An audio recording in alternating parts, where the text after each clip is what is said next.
No, it makes a lot of sense. And when they're looking at opportunity and a business is looking at their exposure, is there not an element of where they may fit in the supply chain of whatever they are providing, right?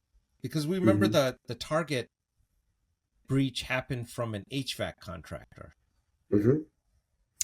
right? And we've seen that a few times, right? There was, if you look at another incident that we saw, I think last year, with one of the oil pipelines, right? It was breached through another contractor and like that. And so, if you take the other spin on it, that tends to be more um, kind of the third party risk, where we see people get that's still targeted by um, specific.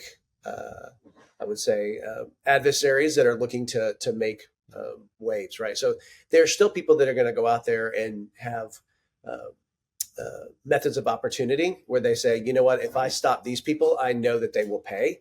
And so we will, I think, continue to see that as well, where they'll find their way in through third parties because maybe the third parties don't have the level of security the um, that the larger enterprises do. So they'll continue to Yep. find their way through HVAC contractors um, or whatever it happens to be some sort of third You're party exactly contractor in right, general. Tim. And you make a great point, and I think our listeners, that's something that they should make a note of. Just because you're a small business and you may feel that you don't have a target on you, you should look at who your clients are and are they a target and where you fit in their supply chain.